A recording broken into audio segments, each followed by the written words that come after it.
You and I talked a couple weeks ago about CM Punk, his return to AEW. He's gonna show back up into wrestling after being kind of a controversial figure in wrestling. I think I've seen him in his work outside of wrestling. In particular, there's this movie called like The Girl on the Third Floor. I remember this. Yeah.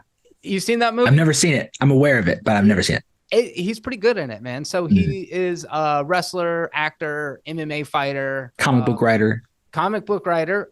You know what he's written? There is a Drax the Destroyer run from a handful of years ago that he wrote that run. That's pretty cool. I'd never seen a match of his before, and I know that you speak highly of him. I feel like a lot of people really like CM Punk. So you kind of suggested, well, if you want to see what CM Punk's kind of about, you got to watch this match against John Cena. What event was that? This was Money in the Bank 2011. Money in the Bank 2011. And this 12 years ago. That is wild to think about. And it was a really big moment, I imagine, in the wrestling community for a lot of reasons. So this match is considered one of the greatest matches WWE has ever put on. There is a publication called the Pro Wrestling Observer run by Mr. Dave Meltzer. Everybody calls him Uncle Dave. Okay. What's up, Uncle Dave? He is considered to be like the foremost knowledge reporter of pro wrestling, has been doing it since the 80s. His publication, he gives star ratings for matches. This is the first 5-star match he gave to WWE in the century. And I've never seen it before up until yesterday. What? I was not watching wrestling at this time. I got out of wrestling in about 2008, 2009, got back into it in 2015. So this was my first time seeing this match. Oh, that is so cool to hear, dude, because we're on this journey together. This was a long fucking match, Tristan. It's a 30-minute match. Is that exceptionally long? That's a length of time I would say is typically reserved for like a WrestleMania main event kind of thing, but it's not super common, but it's not largely rare. So this wasn't a WrestleMania headlining match. It could have been. It definitely CM Punk would say it should have been. And the reason why I think it's even more historical than that is because there were some serious stakes on the line involving Vince McMahon himself. So you want to talk about that? So CM Punk was on a bit of a streak, cutting promos on people. He hated it there. He knew he was feeling disrespected. He was, world champion main event level guy, and he wasn't getting the credit. He cut a great promo you should look up called the Pipe Bomb. It's considered one of the greatest promos of the modern era. Is that what we watched? I don't think so. Because he said in most wrestlers' hands, this is just a microphone.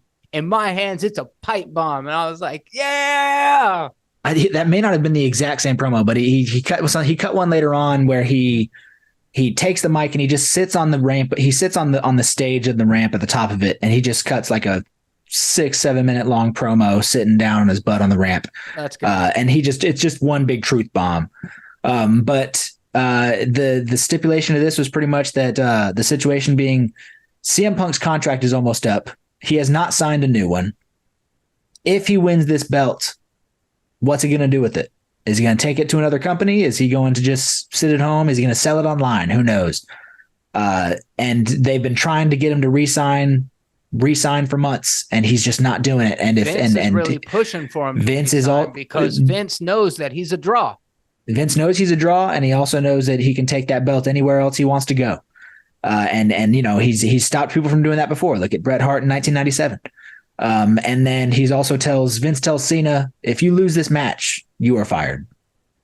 Yeah, dude. So we've got Cena, who was like 10-time champion or something at this 10-time at the time, yeah. And CM Punk cuts a great thing on him where he's like, you've become the very thing you hate. You're not the underdog anymore. You're the legacy. You're the dynasty. You say you're the underdog, but you're the New York Yankees. Yeah, dude. And Cena's like had enough at that point. The minute that Punk says that, Cena just like punches him in the face and runs out of the ring. I was like, oh, that is a good line. I really like that like transmission cut into the broadcast, and it's like CM Punk's promo. It was doing this goofy like Max headroom editing thing every once in a while, but you know, what are you gonna do? It was a great promo, and I am curious. I don't want to bury the lead, but I will say this was a incredibly good television segment. I couldn't pick out a whole lot of shit that happened in the ring that was near as 5-star as everything that it was hinged upon until maybe like the last 3 minutes.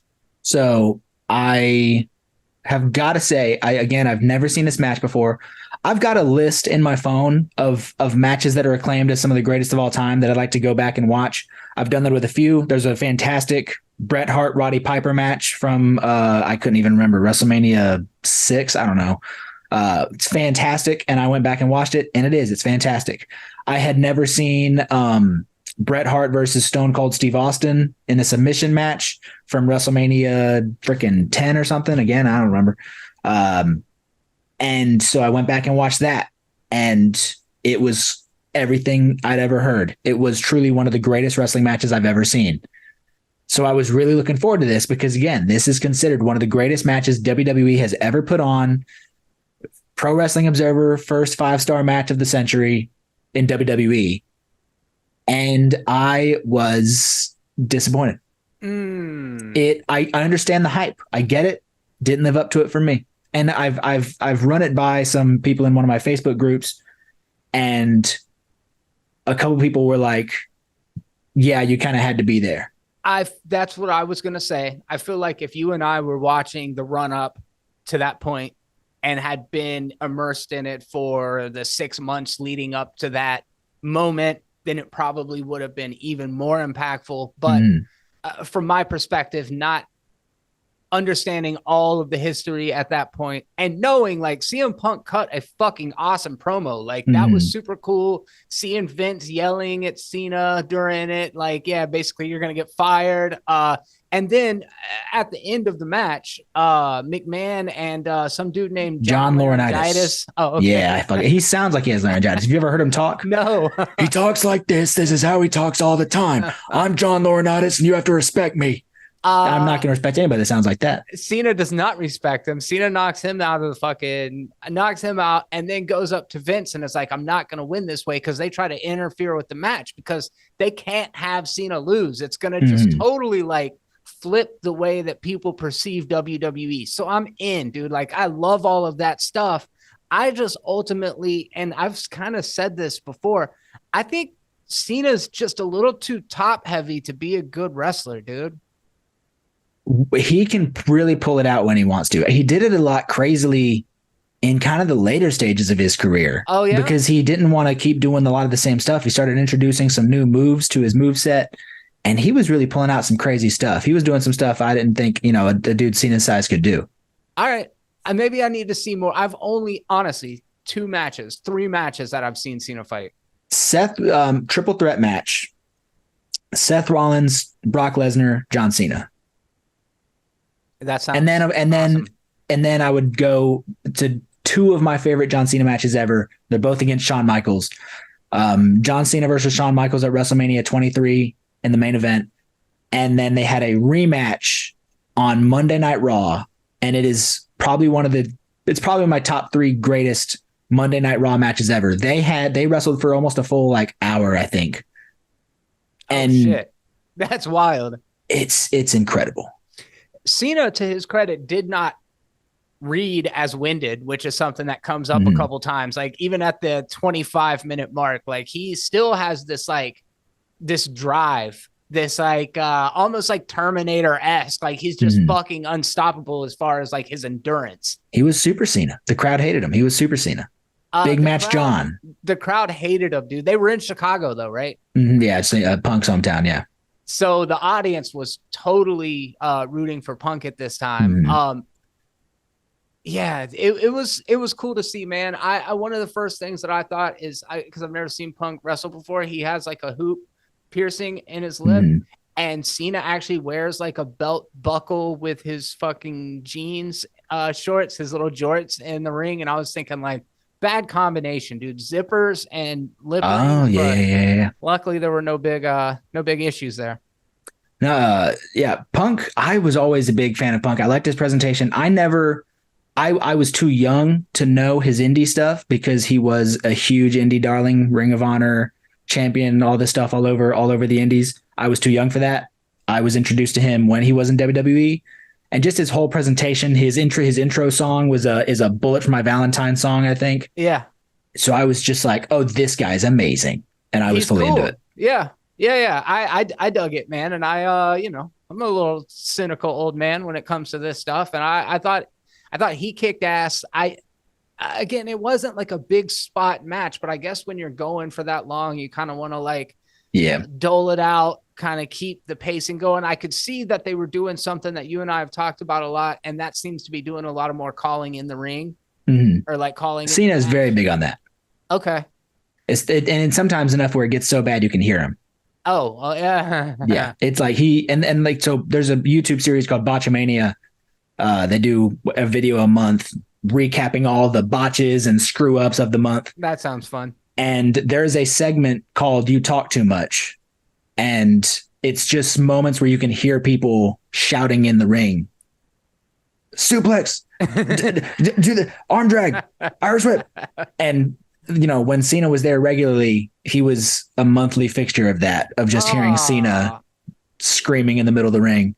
Damn, I love this. I want to check out that channel too. That sounds fun. There was a part where Punk like goes and jumps towards him off the top turnbuckle, and Cena just like fucking catches him. Mm-hmm. That was dope. I mean, there were a couple moments throughout it that were really cool. I like at about the 30-minute mark, Booker T's like, I'm exhausted. Booker's a weird one on commentary. There's sometimes Booker's like gold on commentary, and sometimes it's like, what are you doing? And he's like the NXT. He's doing NXT commentary now, which he got in trouble a few weeks ago. A fan behind him recorded him on his phone ordering DoorDash in the middle of like a promo or something. So like in the middle of live TV during a match or something, this guy just sees Booker T on his phone ordering DoorDash. I love it, dude. I live for that. And him saying I'm exhausted, like what a real moment, dude. That just like cuts through the bullshit. So who's your favorite commentator? Not even on this match, just in general. I am a big fan of Mauro Ranallo. Mauro Ranallo, he came up doing boxing and mixed martial arts. He in his younger days, he did like some indie pro wrestling stuff. But he's very passionate. And he did commentary for about a year and a half, 2 years on NXT. And he is just the biggest ball of energy. He kind of talks over the other commentators sometimes. But I love these clips you can find online and during these big main event NXT matches where he is on his feet, jumping up and down, screaming the commentary. His biggest quote was, Jim Ross has like, by God, he's broken in half and all that stuff. Yeah. Mauro's quote was Mamma Mia.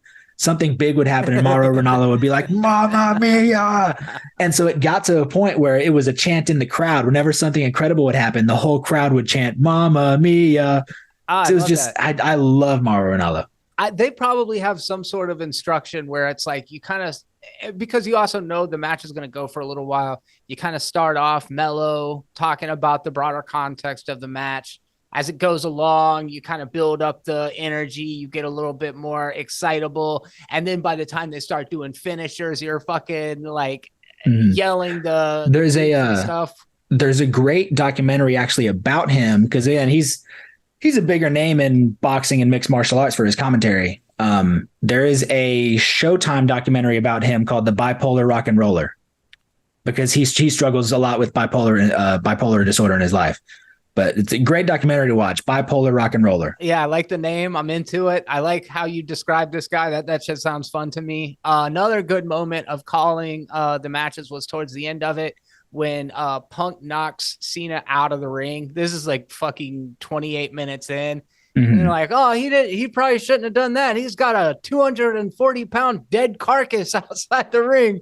Yeah, I love the devastation on Punk's face when he does it too, because he knows what's going on, and he breaches for him so much. He's like, no, and he falls out of the ring, and he's like, crap. Yeah, dude, I dug it. And so like at about that point, McMahon and that John, what's his name, Laurinaitis come out, and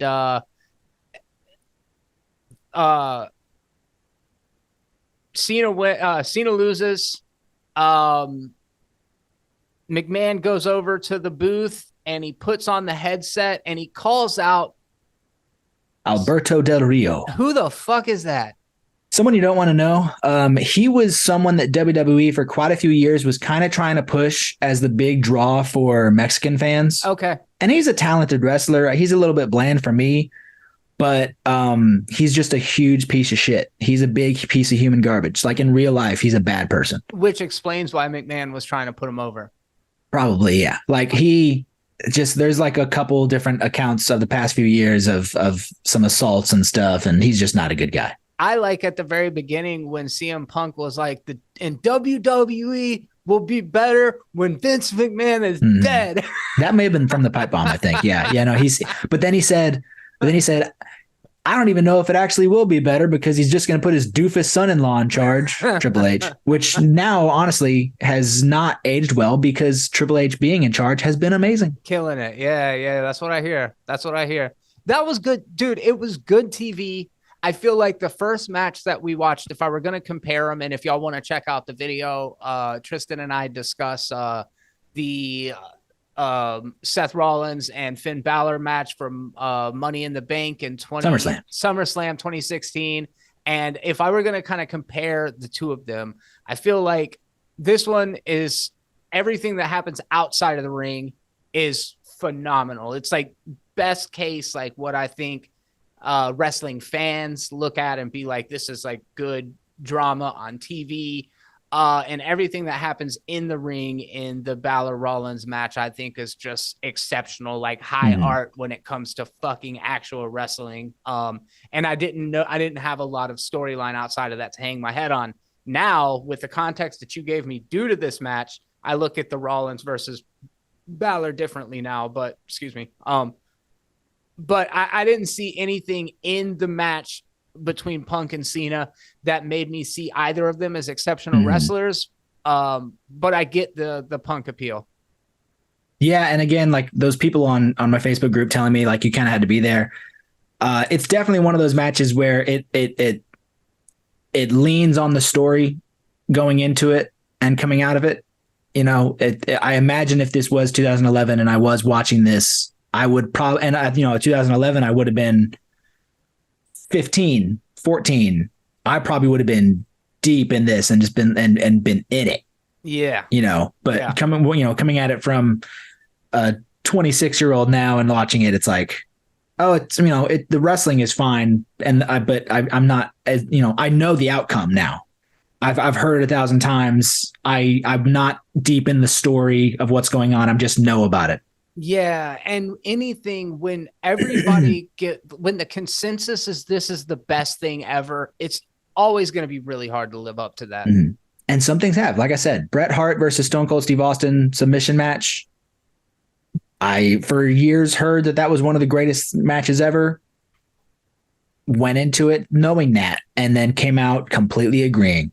It was like, yep, that was incredible. Do you think people are going to look back at like Roman Reigns' reign and look at his big matches and think that they're like all-time greats? Or do you think they're going to kind of have the same, like you kind of had to be there thing? I think of this run the past 2-3 years, probably. I struggle to think of those matches now.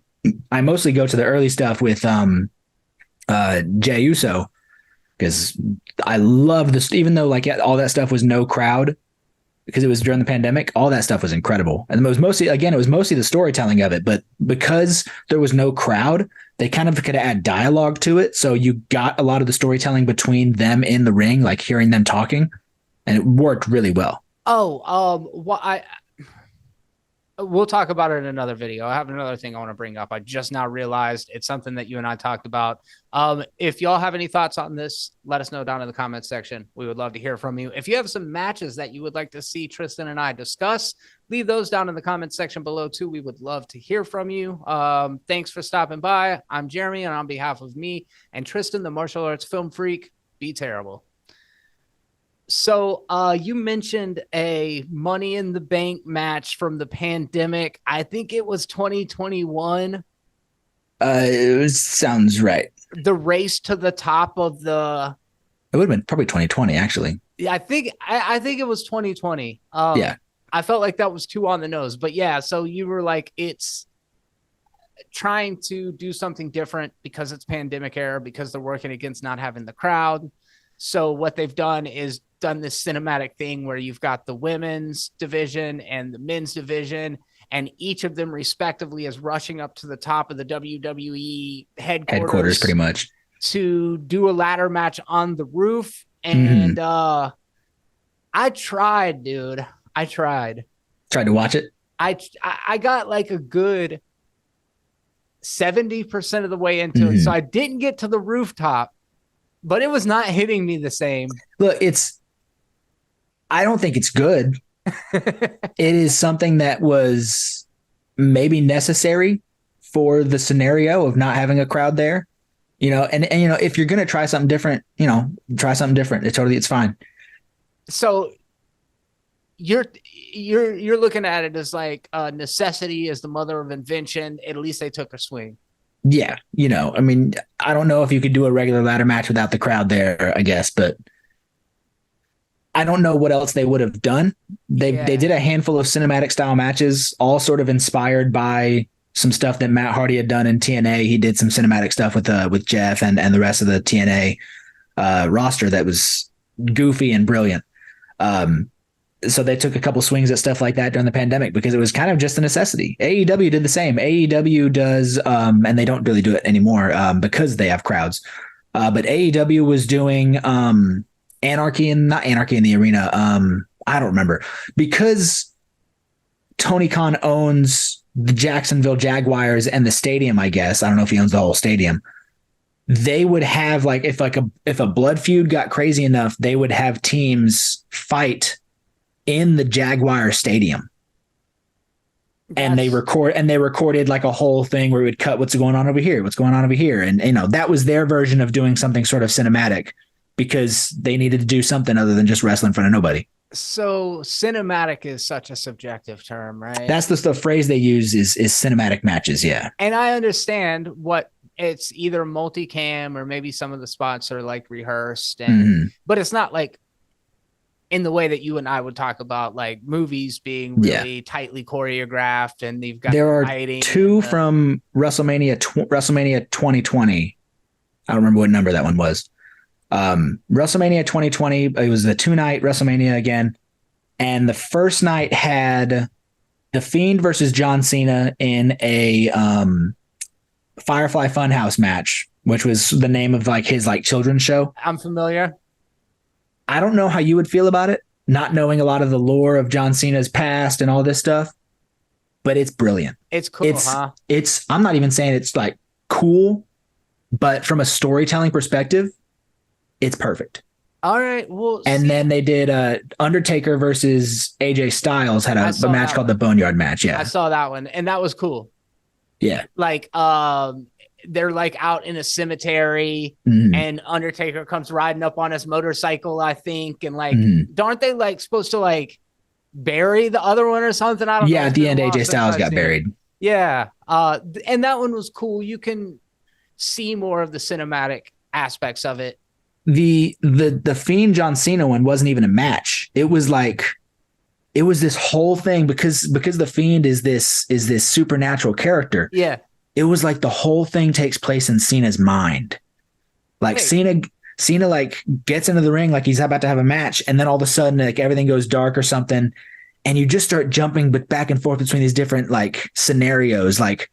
The idea that John Cena was never a heel in WWE, even though the fans thought, look, this guy's lame, make him like The Rock. If you turn him heel, he'll something will happen and he'll be cool. So like there's like they took John Cena and put him in like an NWO shirt, like when Hulk Hogan turned heel in the 90s, Yeah. had him playing the championship like a guitar, do like making references like that. Like it was a whole thing.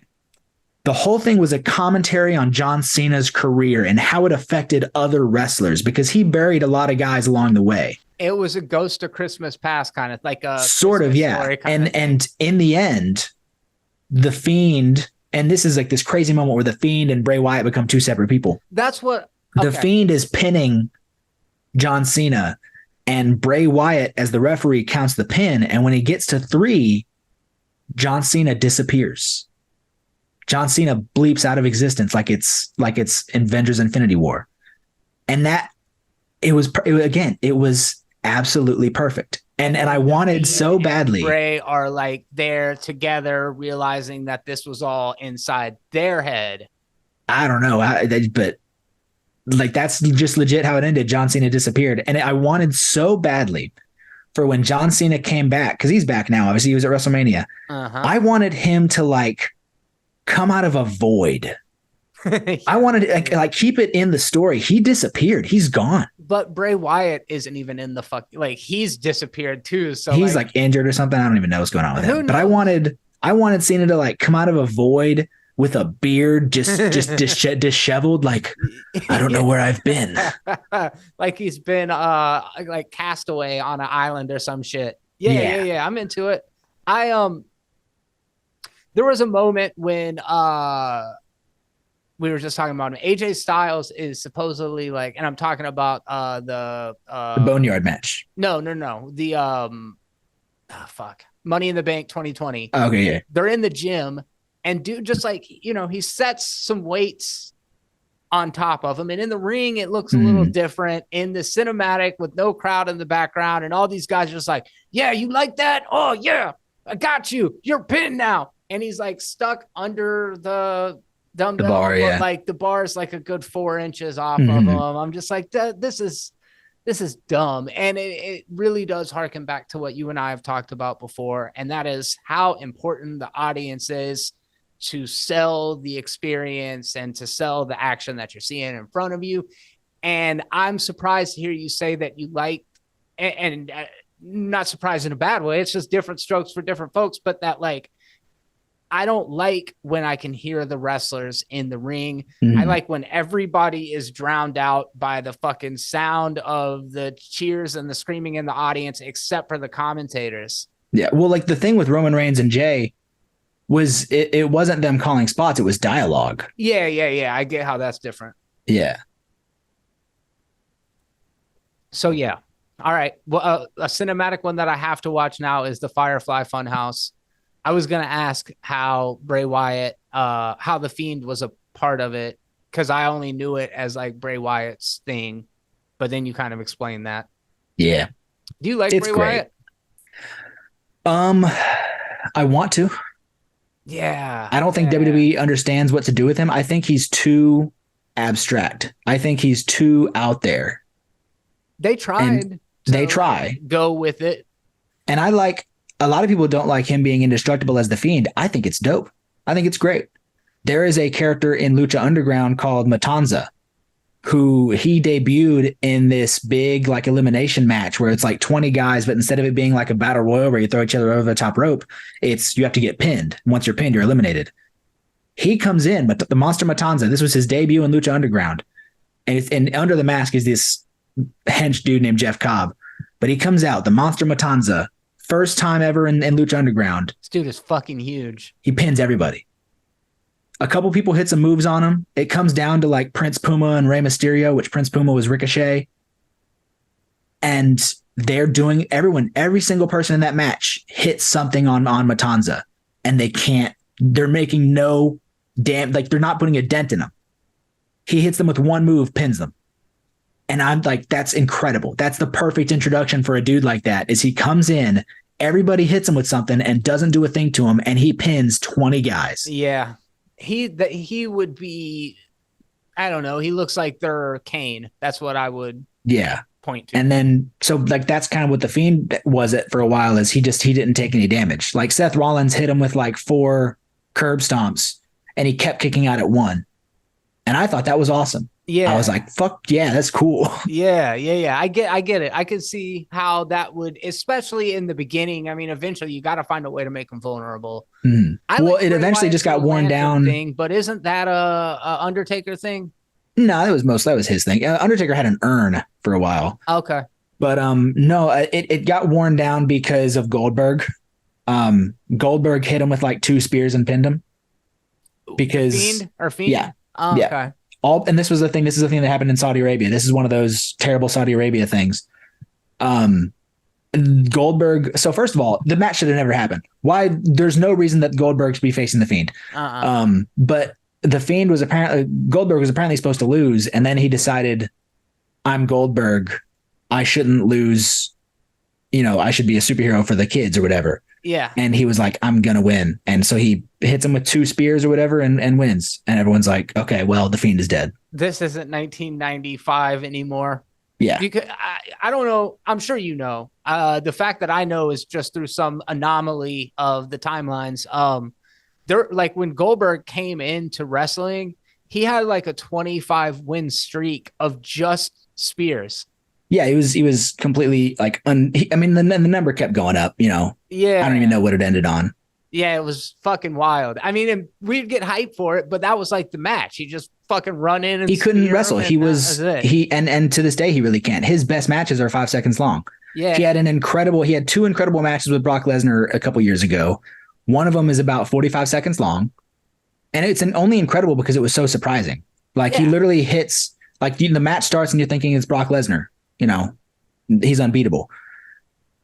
Goldberg hits him with 1 spear, 1 jackhammer. That's the match. Yeah. And it's like, holy shit. Appeal. Yeah. And then they had a rematch at like WrestleMania. And yeah, the match is a little bit longer. It's like 5 minutes long, but it's 5 minutes of nothing but like finishers. Like they hit each other as hard as they can. Finisher. That's the match. And it's like, that was pretty dope. Yeah. Those two. But if you actually got him to like wrestle a match, he can't wrestle a match. Oh man. He was like a football player. Yeah.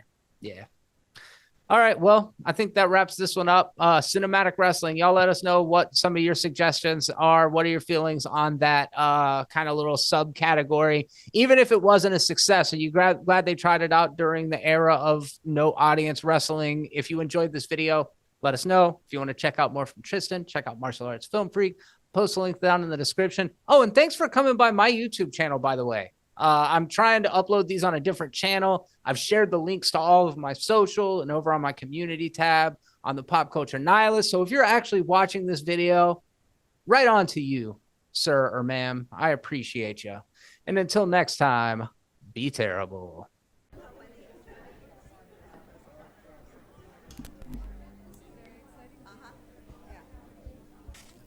don't know. I still